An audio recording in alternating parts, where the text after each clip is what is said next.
for those of you... So it's like Farscape, right, Bane? For those of you out there, we are waiting on Celine to get back, but we are going to pop back to the monastery. And where we had left off, Bright has been lost in the waters, of this contemplative small lake in the middle of this mountaintop monastery. Norelai... I see coffee cat. Oh, you do see coffee? Yeah, I do. Oh, I'll have to reconnect. Oh no, I have none of my Mordecai gear on. What is this? Oh no. Too bad. It's all right. I only wear my DM costume on Halloween. Hi everyone. Sorry. See the real copycat.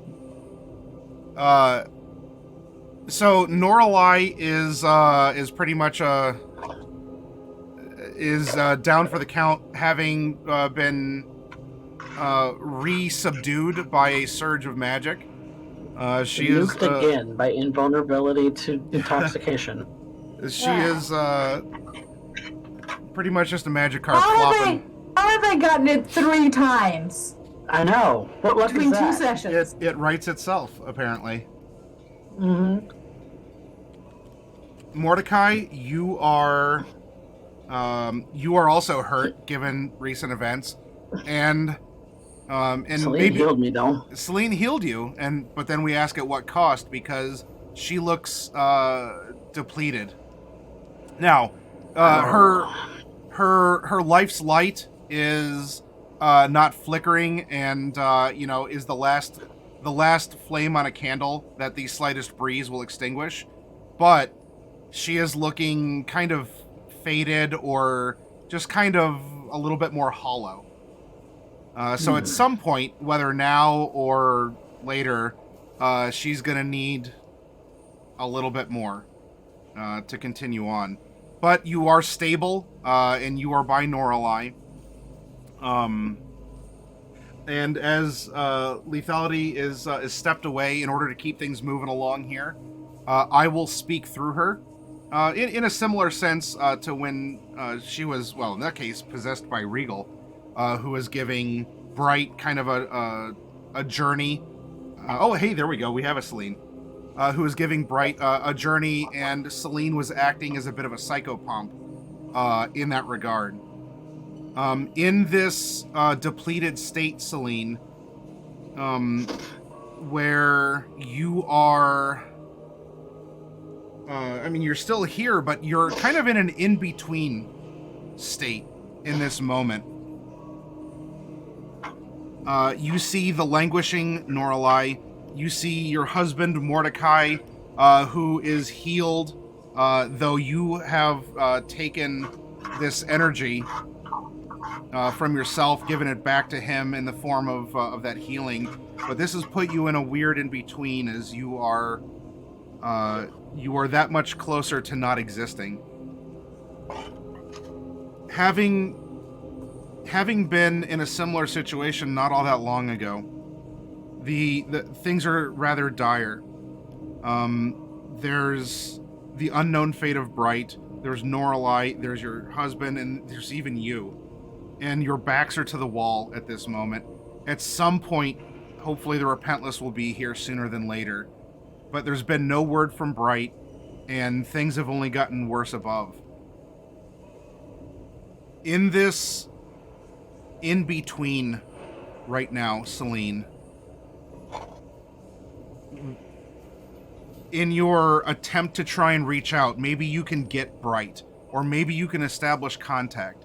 You tried going into the pool, and you did. You succeeded. You went into the pool, and you got wet for your efforts, because it's water.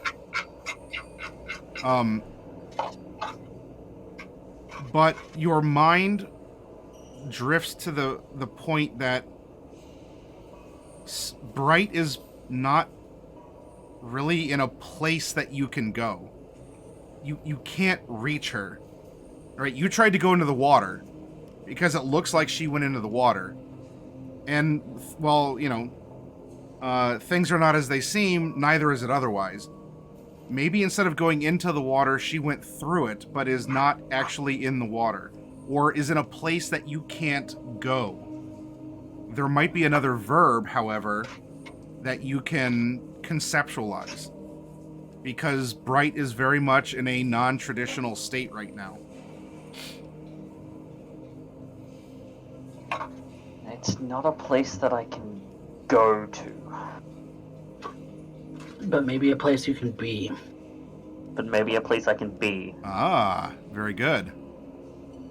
How would you like to be at Bright's side?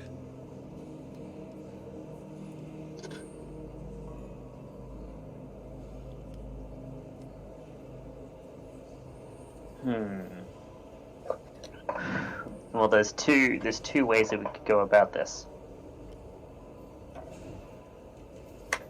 Either I manifest to her,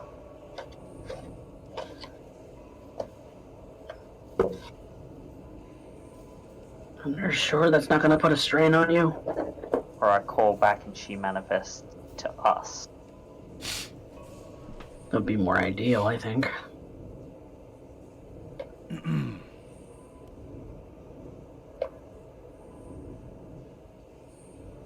Because you're not looking so good. I don't feel good. Why do you insist on using such big spells on me?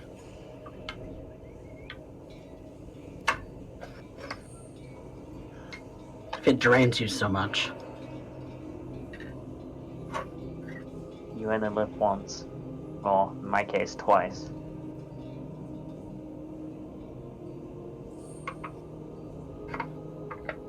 You dump all that energy into me and then suck it right back out.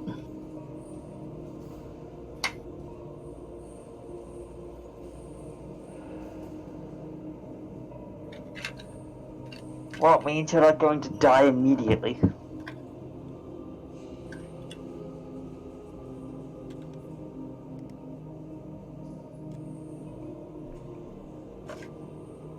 I prefer if neither of us died immediately, but you know, can't always have what we want, right?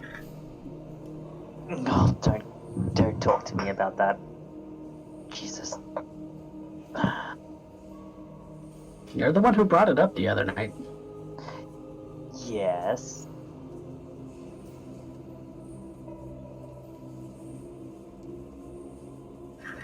Just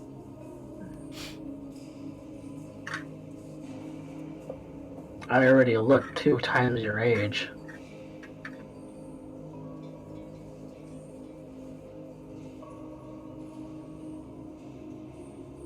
yeah.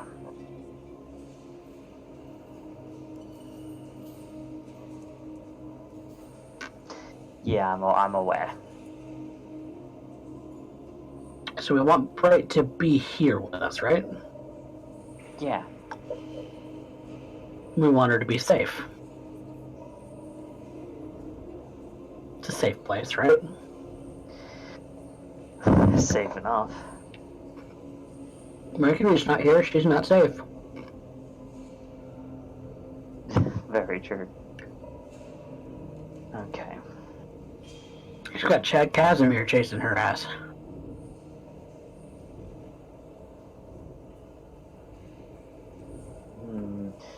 Never really took him for a vengeful type. What one will do for love.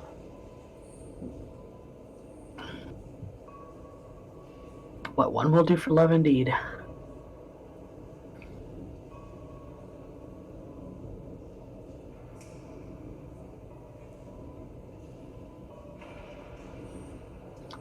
So, how does Bright be here?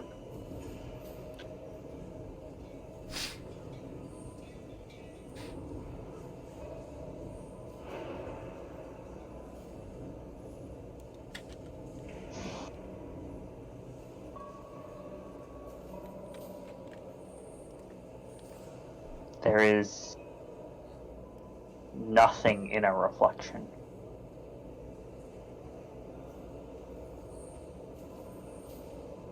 Except the reflection itself.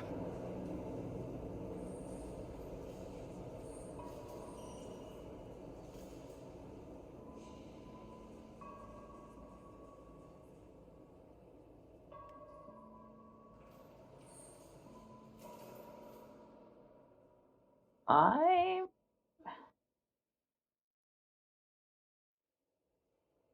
going to attempt to mentally cast off the reflection of bright. The insubstantiated bright.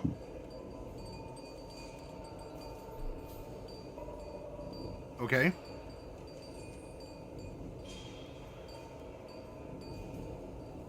Gonna require some thinking.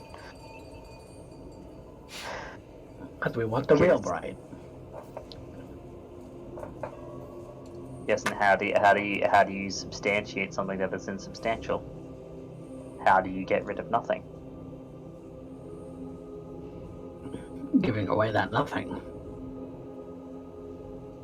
And as such, I cast that insubstantiation to the wind.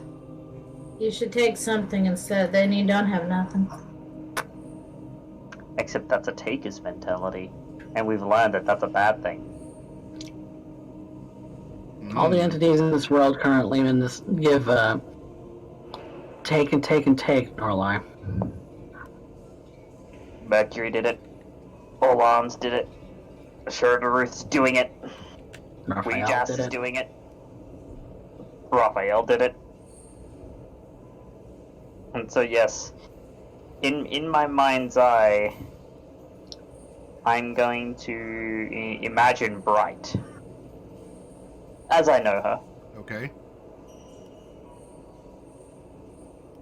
and I'm going to attempt to cast that reflection away.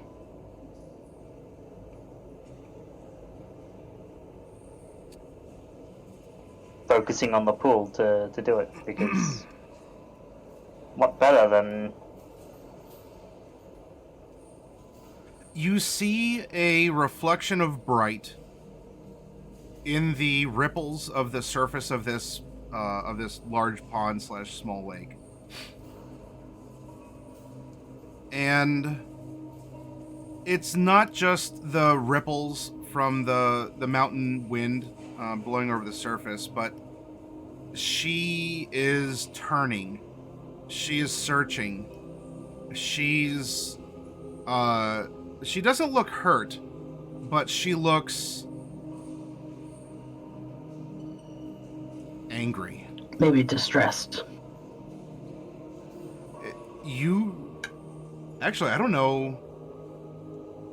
This would be a very rare sight to any of you, because I don't know how often Bright has ever let you all see her be upset. Like, legitimately upset.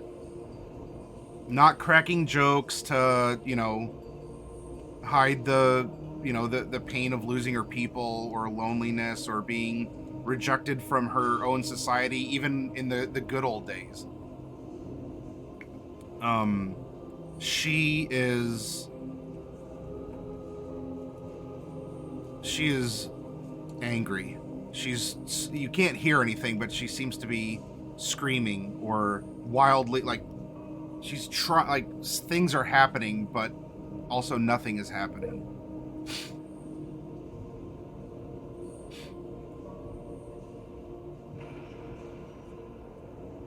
The same monk that had, helped you by starting to look under rocks and getting others, will step beside you, Celine, and she can't see what you're seeing. Though she asks you how your friend is doing.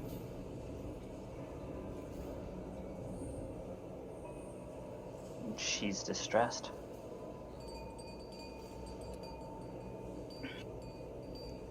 She hasn't come back.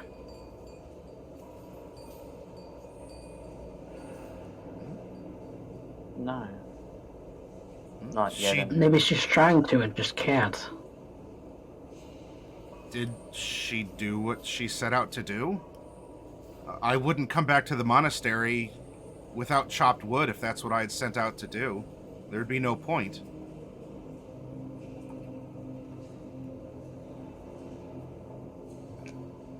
No, you're right.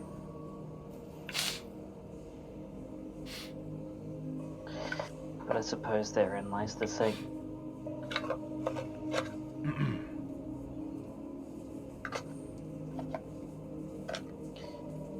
sometimes journeys that you set out upon will be fruitless. You may not reach the result that you want, but that doesn't necessarily mean a result has not been reached. Doesn't mean that the journey's in vain, either. What was it that she was after? The same thing you were? To find this Mercury? We all came here together seeking Mercury. But for her, there's most likely something deeper. But that's not for us to question. But with the thought, Celine is going to cast away that reflection of bright. Okay. Just it fades out of sight. The pond returns back to a reflection of the sky. Well, says the monk, she'll probably come back when she finds what she's looking for, why she came here.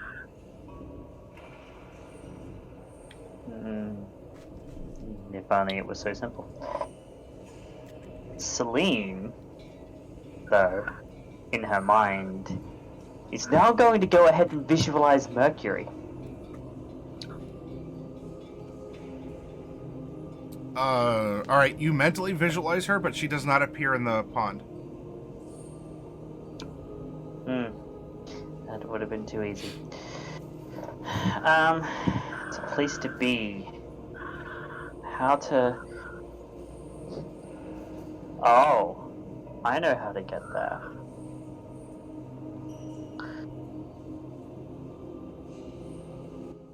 I'm going to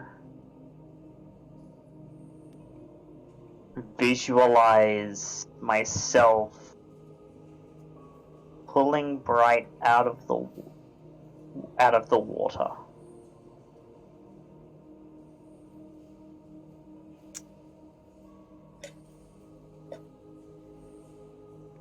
All right.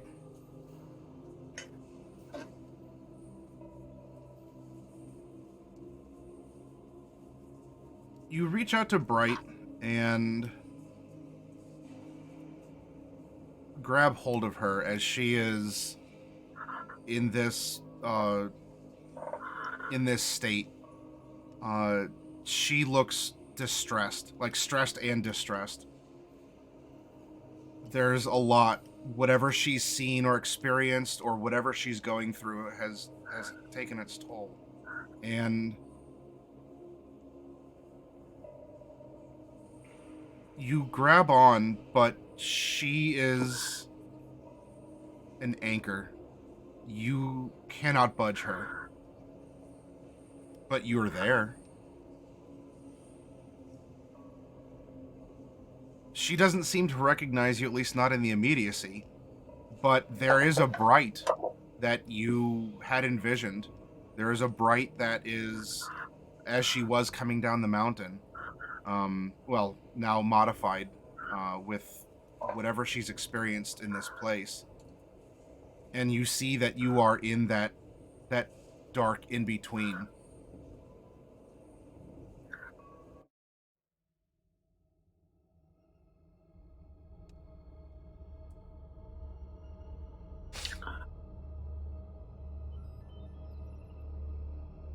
Mordecai, Norlai is rather catatonic, but you do see that Celine is somewhat slumped now at the edge of this pond. And from her is some kind of almost like a silvery cord. A shining line, like a fishing line, that is extending from her down into the waters. Like she's going fishing just from herself. I mean, I'll tell you she's not breathing, but she also doesn't have to, so that's... You don't need to be concerned. Maybe you are reflexively. It's kind of hard to get used to, but... So Mordecai, she's not breathing. But that's also okay, because you don't expect it unless she's trying to talk to you or pass off as needing to. But there is this weird, I don't know, Celine's gone fishing.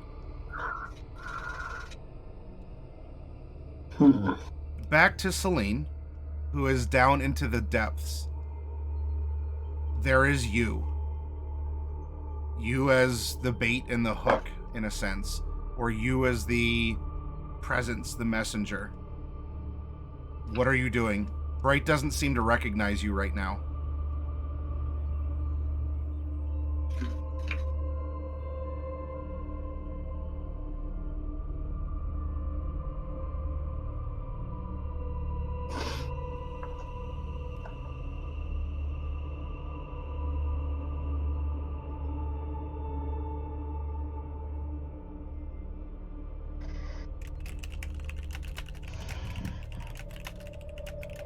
She may not recognize me, but maybe I can visualize a message.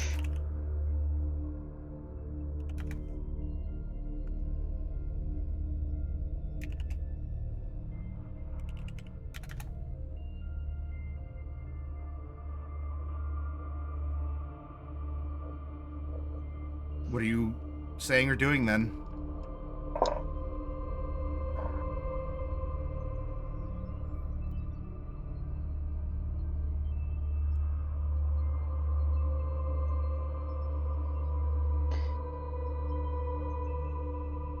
I'm gonna be leaving a note. Everything is in the mind.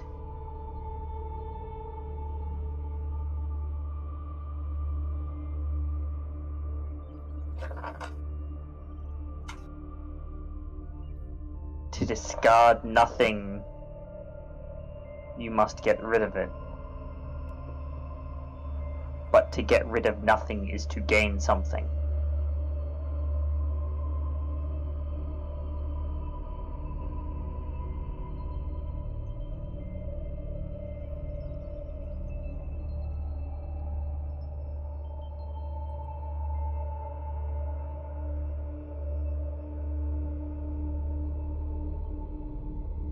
Are you leaving then?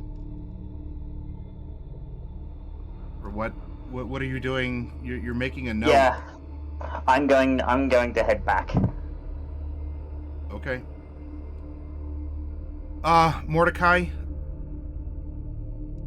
10-15 minutes pass and Celine sits up straight at the edge of this of this stony shore.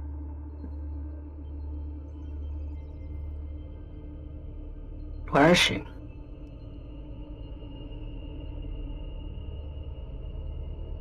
In a place beyond. But not so.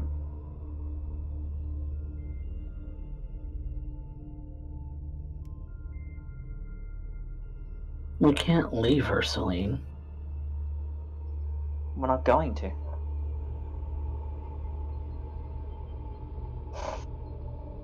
But this is a place of infinite possibility, so long as you know how to reach out and receive it. How do we help her? What if she's stuck? What if she's...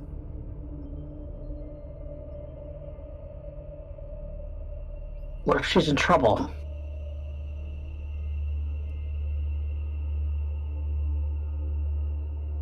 We have to help her, right?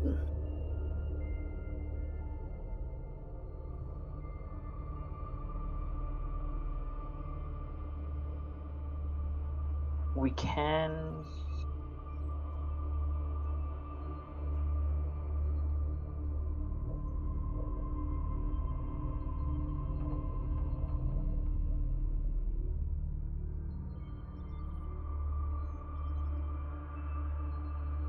By thinking... What did you do to go in? Maybe I can do that. I visualized myself reaching out to brighten the pool. While I was gone, what did you see of me? You just slumped over, and there was this thread that came out of you down into the water.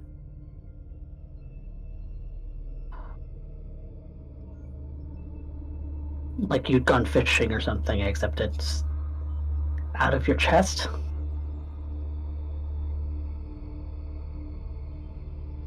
I know what we can do. I don't have any of the components for it, though. For what? A spell that I've been working on. A spell you've been working on. Yes. What spell is that? What is it meant to do? The ability to step into the flow of magic. Step into the flow of magic. Yes. What does that even mean? Mordecai, you're asking a lot of questions. We don't really have a lot of time to answer these questions. Okay, then tell me what I'm supposed to do. Look into the water and visualize yourself reaching out to Bright. And Mordecai will do just that. He's going to close his eyes, visualize Bright in her panicked and frantic form, as she is right now, and actually reach out his hand to try and grab hers.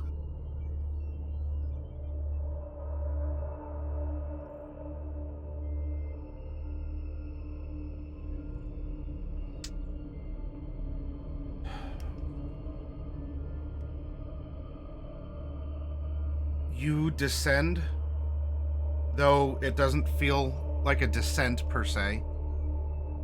And there is an enraged Bright in a very familiar place, but maybe not as concerning because of the lack of those tendrils, the roots, the hair. She has some kind of a note and crumples it, throwing it to the ground. Furious. Stomps, Right. grinds it into a floor that's not there, but the note dissolves under her fury and her rage. You call to her, and she's either incoherent, or she's just not paying attention to your voice, or she doesn't hear it. What? More riddles. More. Always. Always. I have to be the one to figure it out. It's always on me. And she's externalizing a lot that maybe Mordecai, you have thought she's pent up. This is a pressure release. This is Bright losing she is on complete vent mode right now. What do I have to do? And she, you see she waves her hand, and a stunning array of spells just issue forth. Fireballs and streaks of this and spontaneous whatevers. And she is phenomenal cosmic power, and yet none of it is working. It only seems to make her more angry. What is it? What is all of the questions? I finally get it. I finally get what Norlai was after. What do they know? They haven't studied. They haven't been through this. They live alone in a mountain. Come here. What is your purpose? What is your purpose? Like, she looks up, quote unquote. And I mean, her hair is pink. It doesn't change, but it might as well be fire. It might as well be what you are seeing on the screen at this moment. What's your purpose? And she starts going into Gnomish, and you know a couple of those words anyway. I'm just going to walk closer to her, just kind of kneel down in front of her and just wrap my arms around her. You make contact with her, and you feel her in a way that touching something with a numb finger. there's a pressure, but not quite the full sensation. She doesn't seem to register you as she's ranting. Purpose, fine. Why did I come here? Boy. I'm so smart. I'm the smartest one. I travel with idiots. And she's kind of having an unvarnished opinion. We'll insert. I'll leave it vague, but I'll leave it that this is more of she's having the bloodletting right now, or at least she's venting that pressure. Why did we come here? To find Mercury. Oh, you said it at the same time too. And she stops. Well, I can't find Mercury. I can't find Mercury. Go ahead. She's not here. She's not here. Of course she's not here. Nothing is here. And even though I know nothing is here, nothing is here. And I can't take nothing with me except that's what I would be taking. This is... And she starts going into gnomish. Fine. No. I saw Oiho, and you're getting the revelation that she actually saw Oiho. She saw Jaden, supposedly. So now you can take that knowledge as a player and apply it to Mordecai. Oh, great pile of bullshit that is this mountain. Show me where Mercury isn't. And she's not safe. In a blur, she goes through the motions you've seen her do in casting a scrying spell. Up above, Celine, a 10-minute, or I guess an 11-minute ritual cast. Like the time for the ritual will pass for you. Mordecai, this is an instantaneous effect for you here. And everywhere there is nothing is now a something.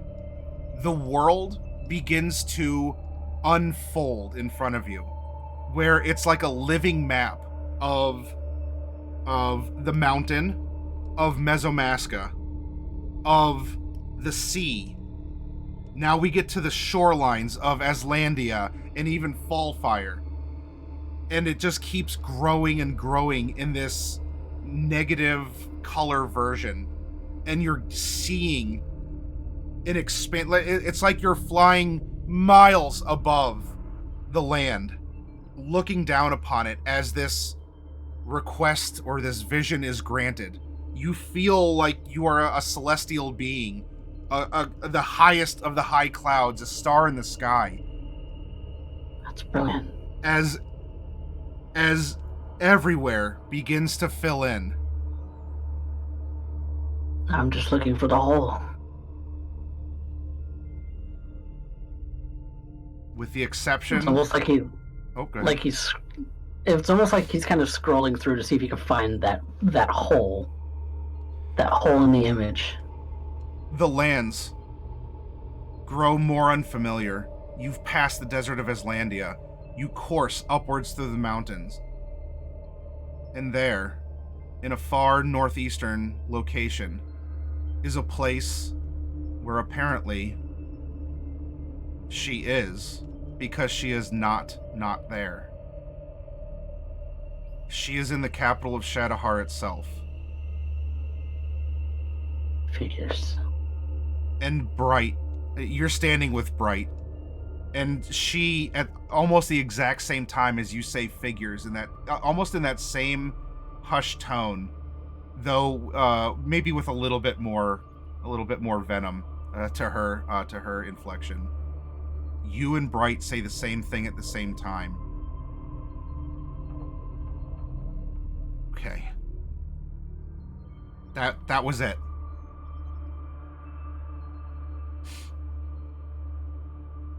Now. All right. How do I? It's a dot. It's a dot on a map. How do I need to see. I'm sorry. Go ahead. Oh, I was just gonna say to Bright, this would have taken forever if we would have just done this bit by bit. Coming to this place has kind of made it all visible at once.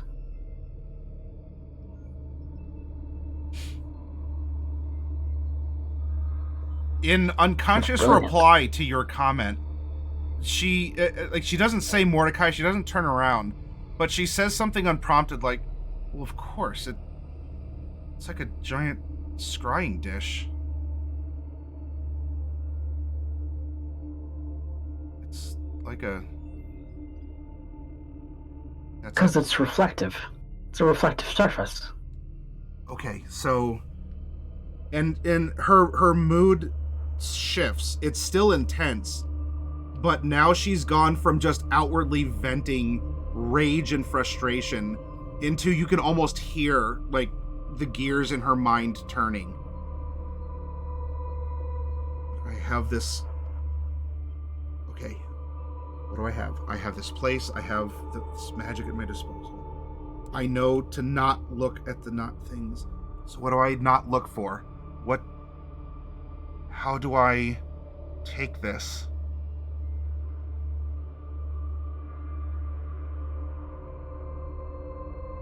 I will look for the things that I don't know. Scrying, you have to be familiar. Scrying, you have to know. I've only seen the barest glimpses of Shadowhar in that vision from the volcano.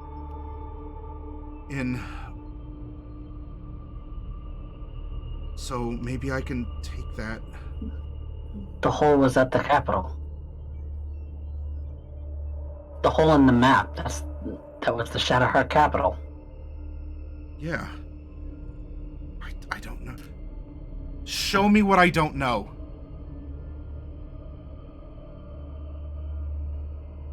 Mordecai, you feel flung. Like you have to hold on to Bright. And even Bright is startled as you are being flung across this odd map.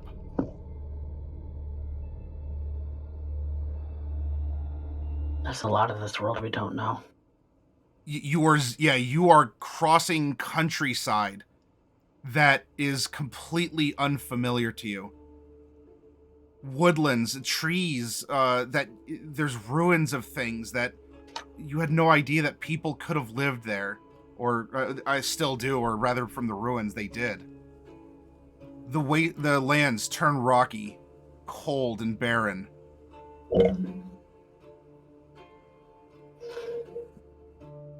As you too have never been here, you've never seen this place.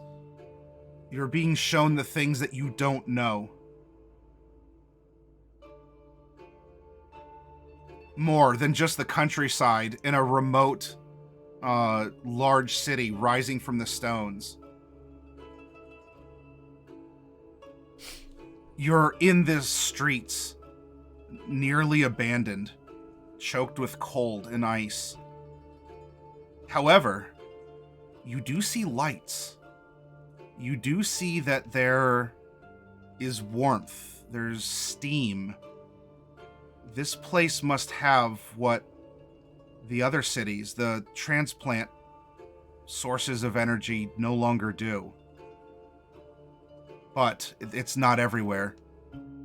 There's either a lot of people who've moved away or a lot of people who've died, because not all the windows are lit. Not every chimney has fire or smoke or something coming out of it. It's eerie and nearly dead and abandoned from the looks as you're zooming across this unknown but known place. You know you are in Shadowhar, though you don't know that it is, or where you are, or even where you're going.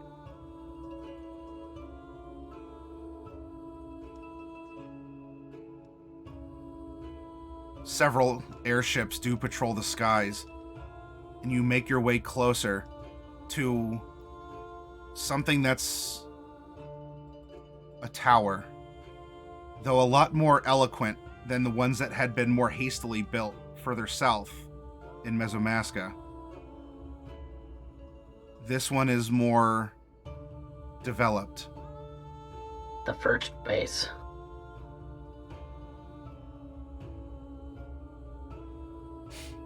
first one she built. She's been in Shadowheart a long time. And Mordecai, as the speed increases, as your sense of awe and wonder for a moment distracts you, Bright pulls away. You snap back to yourself at the edge of the lake. Bright continues forward. And as players, you are obviously invited to continue listening. Though, Mordecai, as you regain yourself, you're welcome to share in-game what you have seen with the others. Well, the other, Noralai, is kind of flaccid right now, just sort of laid out.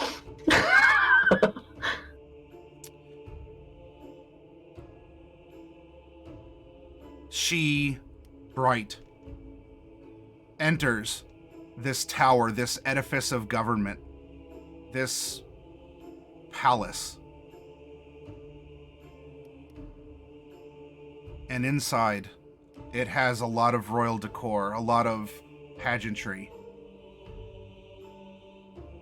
And deeper in, it gets a lot more familiar as you approach the core, this central tap to the place that Mercury at least had called home, had developed to be a place removed from all that was happening in Mesotopia during the time of her creation or her height.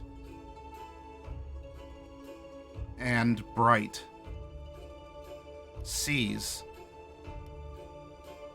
a familiar-looking place. She finds herself in a lab within the confines. There is a being of rage and electricity, fire, of plasma, this combination of many things, though looking, in a sense, ragged or kind of transparent, as Celine had. Diminished. There, strong, capable of acting, but not as she was. And so, too, there are not one, but there are two figures that are strapped to some similar device to what she had down in Oiho. On one table is strapped the child emperor of Shadowheart. And on the other, a 5-headed dragon. Also diminished, weakened, reduced.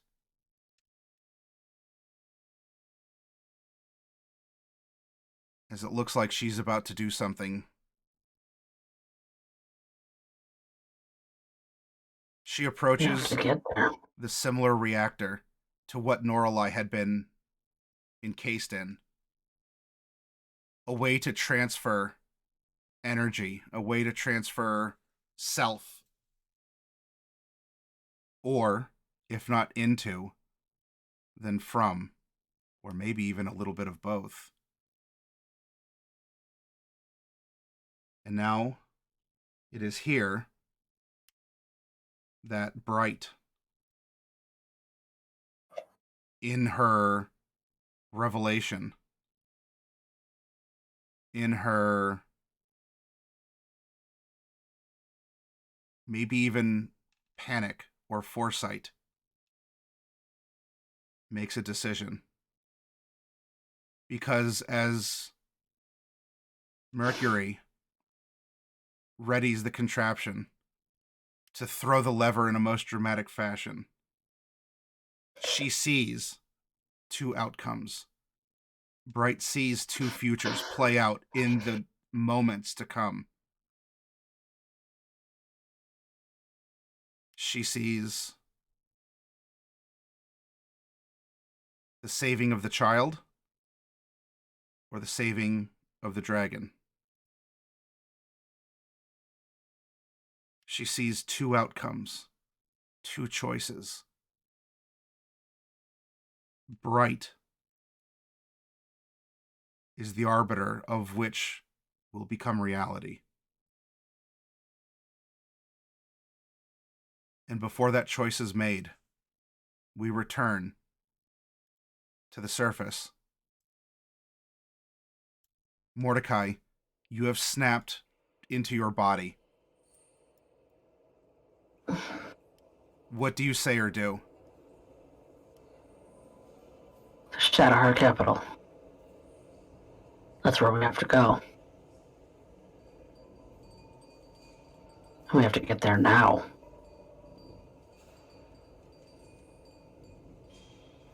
All this dilly-dallying. We should have been right there at the beginning.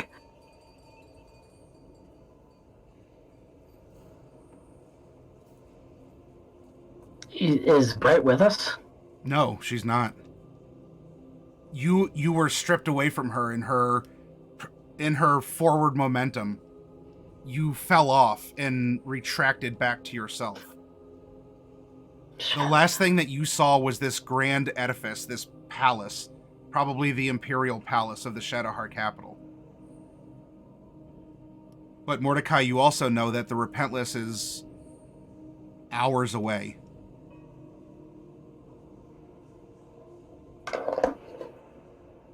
Or so DJ told you.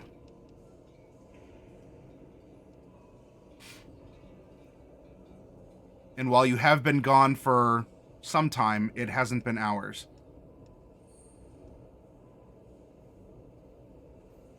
Did I happen to see a temple in my vision? There may have of been the capital? There may have been something that was obvious, not necessarily because you were zooming along.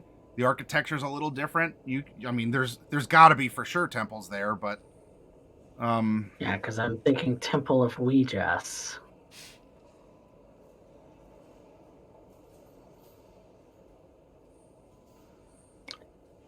In order for us to get there now, we have to risk it.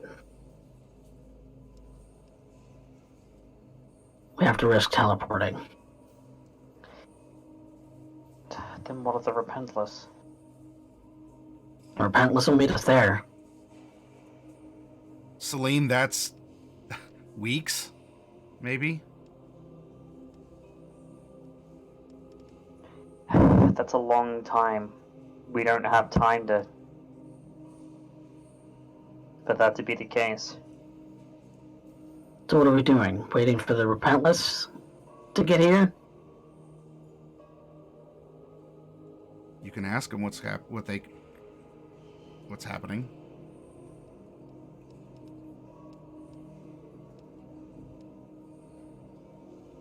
I can't think. We need to contact them. I have sending prepared.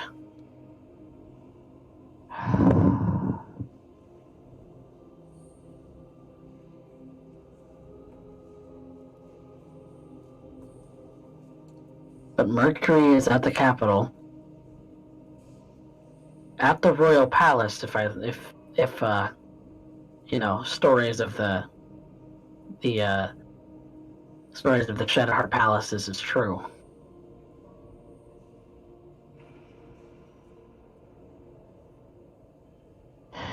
We have to go. We have to do it. We have to contact them, but we can't teleport. We can't teleport from here. If there's a Temple of Ouijas there, we can get there. Yeah, but we can't leave them behind. We're probably going to need their support. Not to mention Cypher is the one who knows Shadowheart the best. Norelai meekly cries out the name of her brother.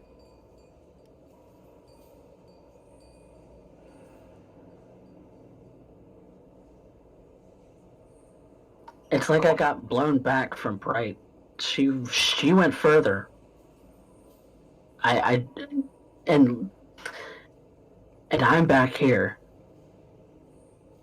She's already there, maybe.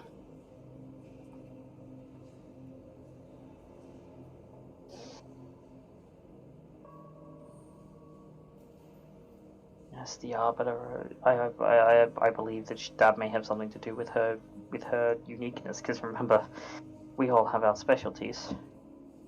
She's always been one with the divination magic. Maybe she's seeing possible futures that you couldn't hope to glimpse. Maybe.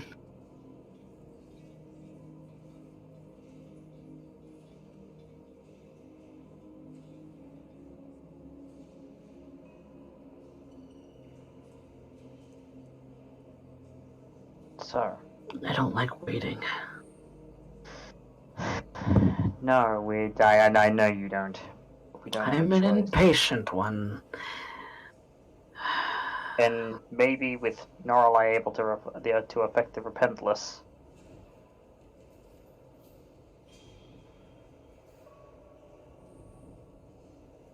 maybe we could teleport the Repentless there with your assistance and her as a conduit. Once it gets here. Even that might be tricky, because I don't know exactly where I'd be taking us.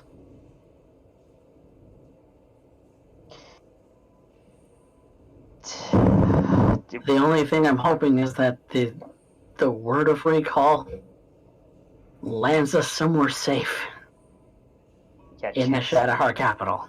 Yeah, chances of that are low. So, and we're going to need the help. So, give me a moment. Celine is actually going to go ahead and send a sending. To whom and what? What's the gist? She's going to send it to probably because he's more of a helmsman at this stage. She's going to go ahead and send it to Cypher. Okay. We found where Mercury is. We're going to need you to pick up the pace and head for the Shadowheart capital as soon as we get on. Your reply is in this case, I'm not worried about the 25 words because I'll fit it in there, but I get your gist and I'm going to deliver it in response to keep the pace of the narration going. I discovered a unique feature to the Repentless that Selter is cautious of using, but I believe that we can be there very soon if this is an emergency. It is. So, and there'll be Celine kind of nods to herself. He's got a new feature to try out that may get them here very, very quickly. The sooner the better.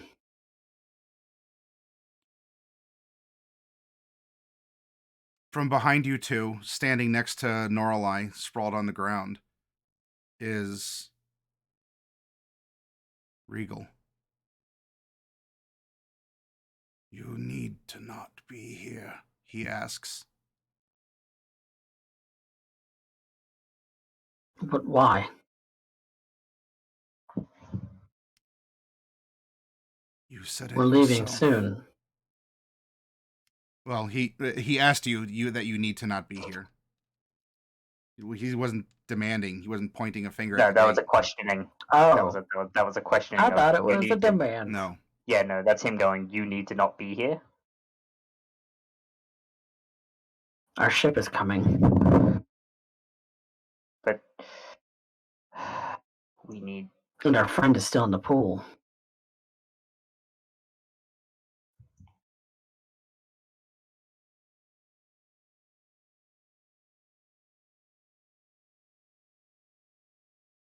Is that a yes? We kind of need her to go with us.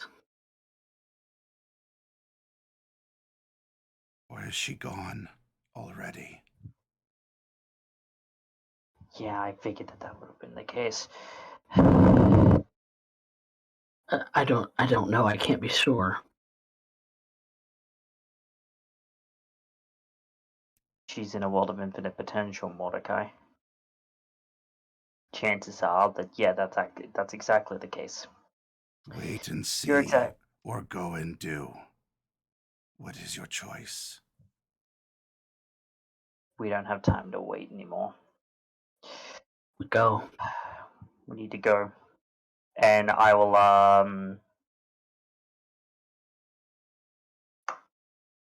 send another sending to Cypher to let him know that yeah, don't even bother picking us up. Just get to the capital ASAP.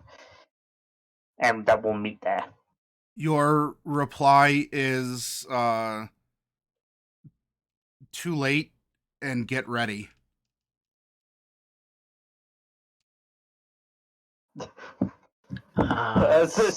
Celine's eyes go wide and she pales. Uh-oh. Uh-oh. Uh-oh. Uh-oh. Mordecai, grab Naralai and brace yourself. And Mordecai's going to do exactly that. And then be next to Celine. The sky, and not even just the sky, everything begins to feel crackly, electrified. It turns shifting bruise-like hues of purple and green.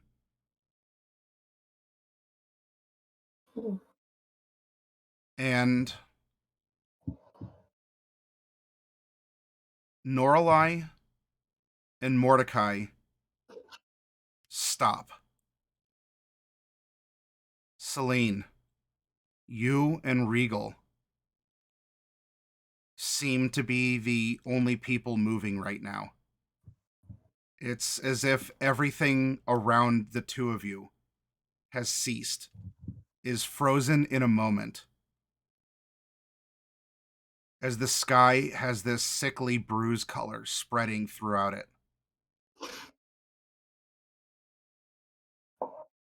Regal looks to you. What I am about to do will take the lives of several monks. Though they give it willingly, I ask that you do not spend this in vain.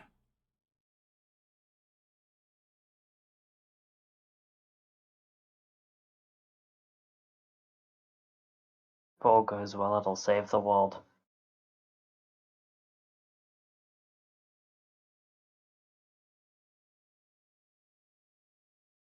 Do what you will with the gifts that you've been given and the knowledge that you have, and learn from the things that you don't know as well.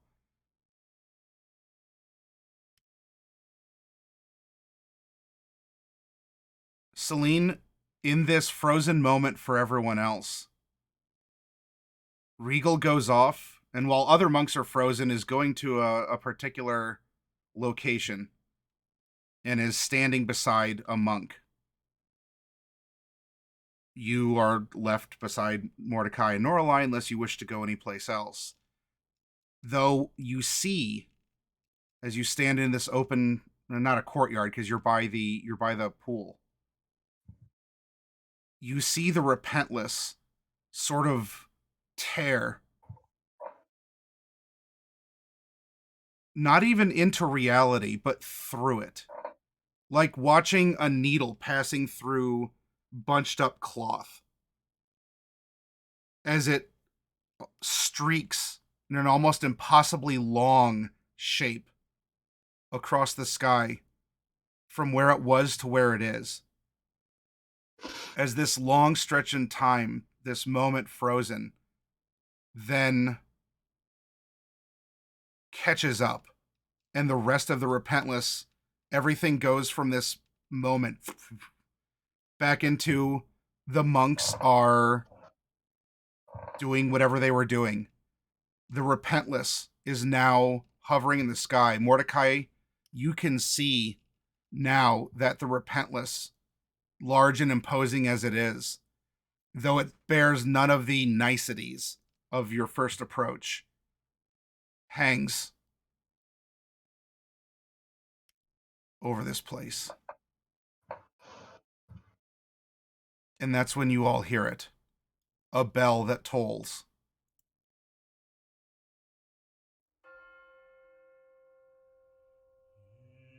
Regal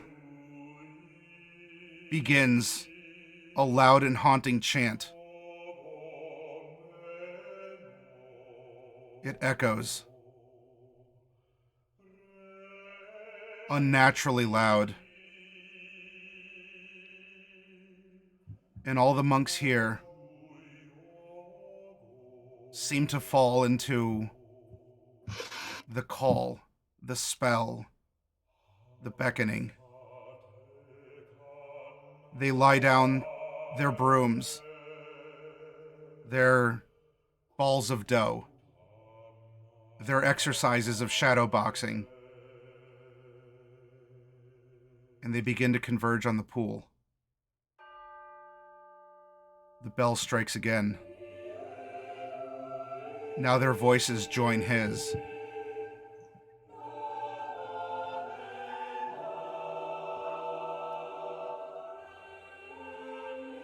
The waters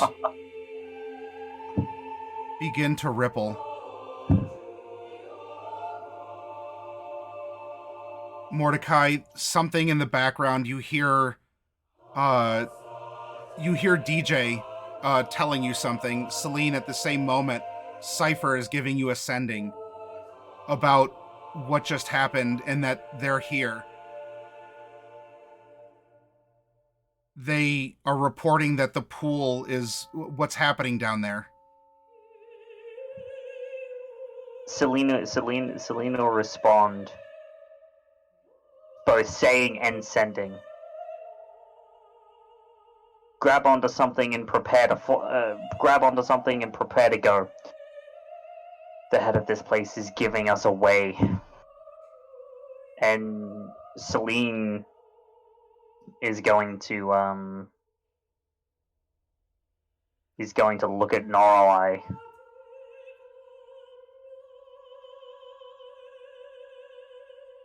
Noroi, you need to get us onto the top of the Repentless. Get us up onto the deck. Noroi is not here.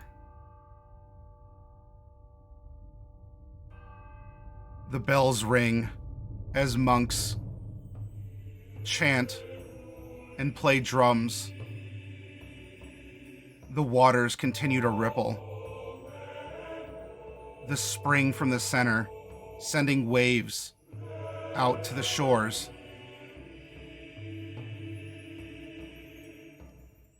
They begin to illuminate with that same life light, that flickering energy of life or the soul that you saw swirl like fireflies around Ouijas.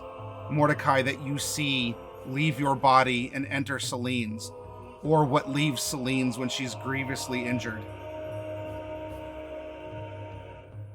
The monks glow.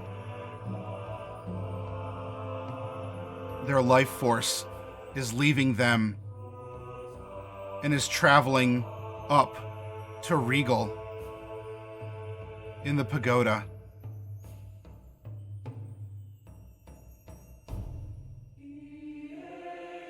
Regal extends his arms.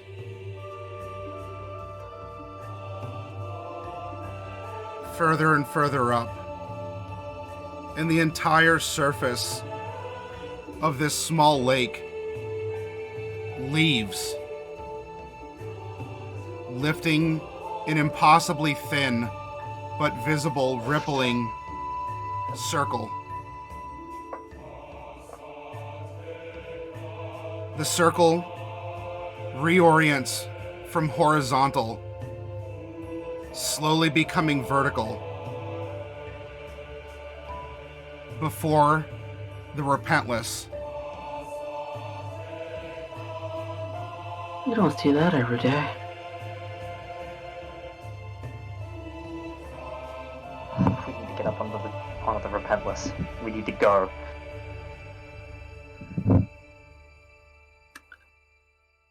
If Norlai is kind of out for the count, Mordecai is going to pop his wings and carry them both. It takes everything that you have and everything you are, Mordecai. Strength is not your strength. Mm-mm. You're carrying the two of them up. It's tearing your tendons. It's stressing your muscles. But this is something that you must do. As the monks fall, having given their life energy to you through Regal, a wind from him pushes you further up to the Repentless. And though he is a long ways away from you, in that same low, raspy tone, Regal tells you, "We do not want you here, nor should you wish to be here.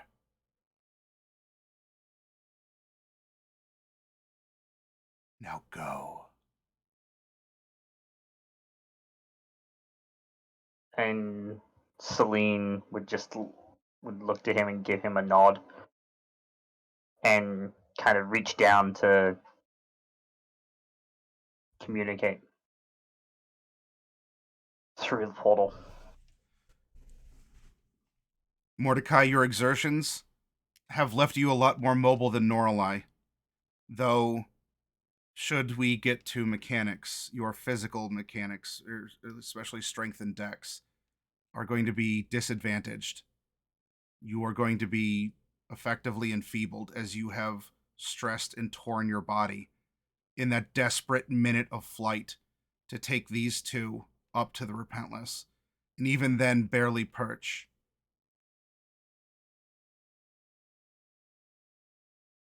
And the monster groans and moves forward, disappearing foot by foot through this impossibly thin, rippling, not portal, not teleportation.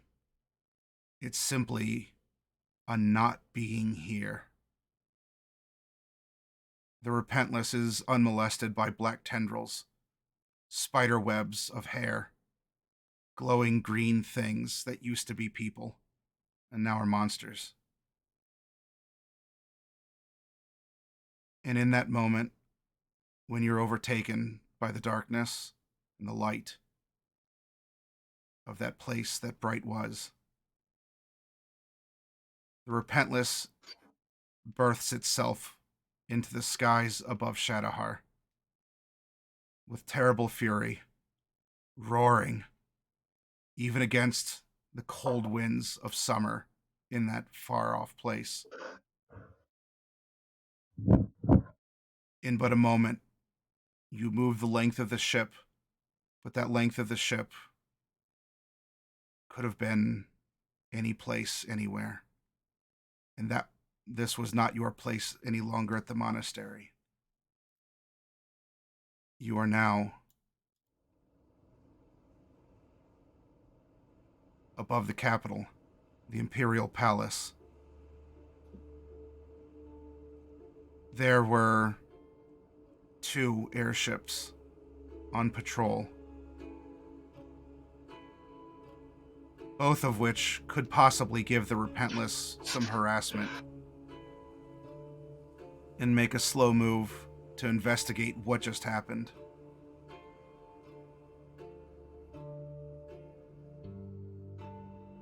But that is something for you to leave to Selter and DJ and to Cypher. You need to find Bright. We cut back to Bright, who has entered this terrible place, and for it must make a terrible decision. One stays, one remains. What will be the form that Mercury takes next? What will be the decision, the fight to come? Mercury, corporeal. Is it easier to take her down as a child? As a defenseless child? But the leader of a nation? Or do you let her inhabit the body of this beast, born from her energy, born from the hells? Terrible and wrathful. And kill the very being you swore to Casimir that you'd save.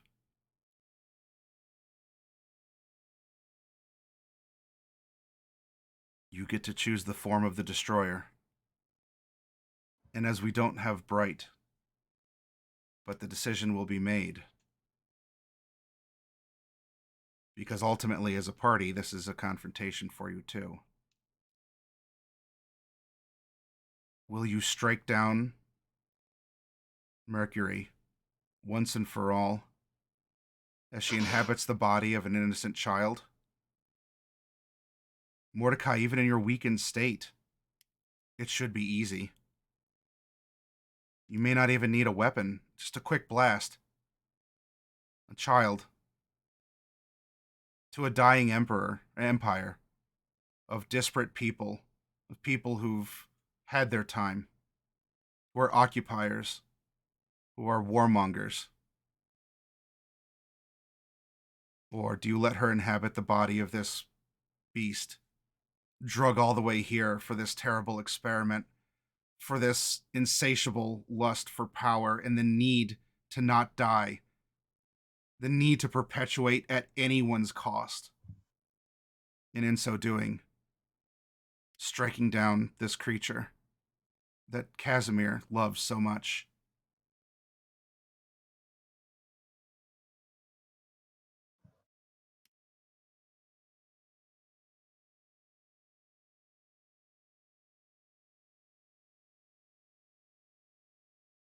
Well, that's a choice, isn't it? Choose your battle. As Bright as your conduit sees two outcomes, two realities, and she gets to make the decree of who lives and dies in this moment.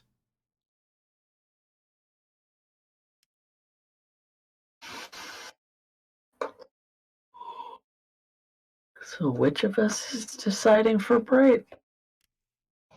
Vaguely gestures at all of you. We as a group are deciding. Mm.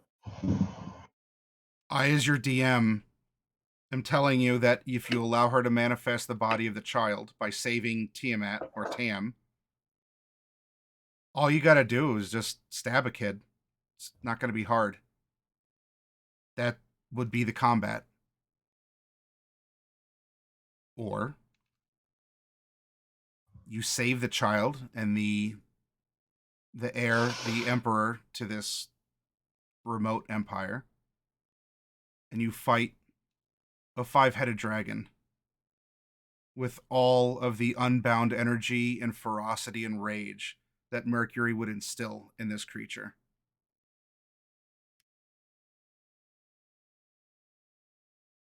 Necessitating the death of a friend's wife and the loss of him as an ally in the fight to come.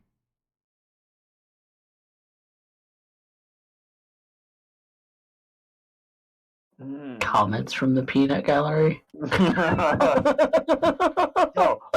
Oh, you are muted, Darkle. Yeah. Darkwolf, you're muted. Didn't hear what you said. I think we should wait for Fluffy because this is ultimately Bright's decision, no matter what we decide. It's Yeah. his character. I And he's not even here to give his opinion.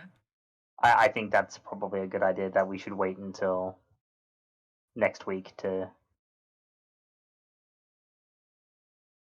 make the decision, because I imagine after the decision is made, we're probably going to go directly into that fight, whatever that fight looks like.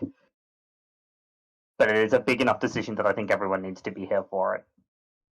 This is going to take you Yeah. into the fight. Yeah. So I think I think the best way to do that would be, given the time as well. I mean, we only got like 10 minutes left. Instead of just leaving it on the decision, we could leave it a little early, wait for Floppy for next week, and then go ahead and make the decision then, and then go directly into the fight next session. Does that sound like a valid plan to you, Maddie? Or If that's what you want to do. I'm thinking that's the best idea. Yep. I'll have all four of us here. All right. Because I also wouldn't want to make the decision and then Fluffy should come up and be like, I wouldn't have picked it. You know, or Bright wouldn't have picked this. Yeah, preferably we would like the Fluffy to be an AKA and Fluffy's Bright input, yeah. to ultimately be the arbiter of fate here. Which is, I mean, Fitting for the character. Fluffy being an arbiter of fate. That's very fitting. It's very fitting for the character, yeah.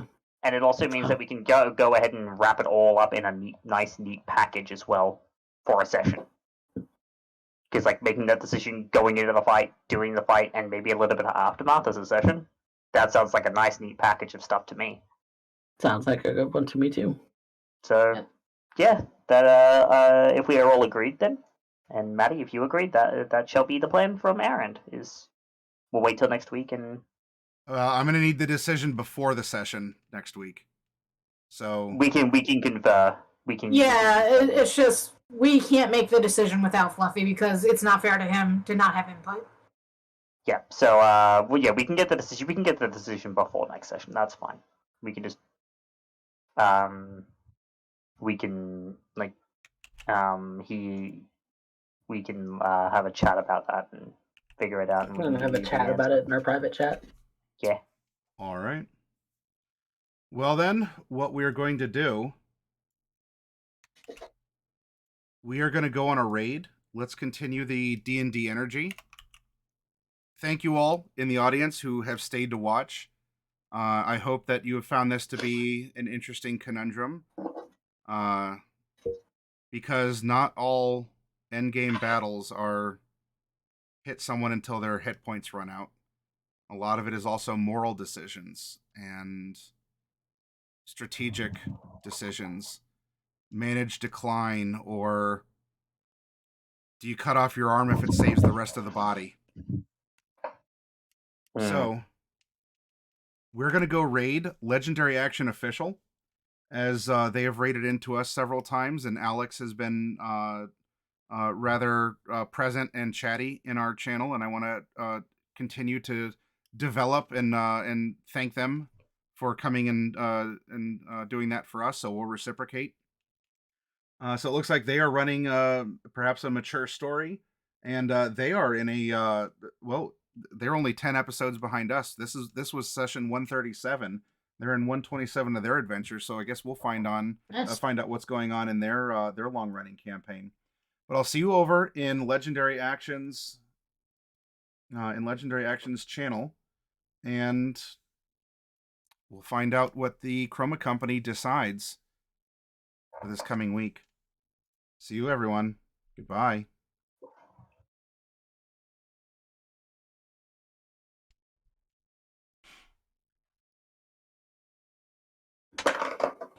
Could you theoretically just like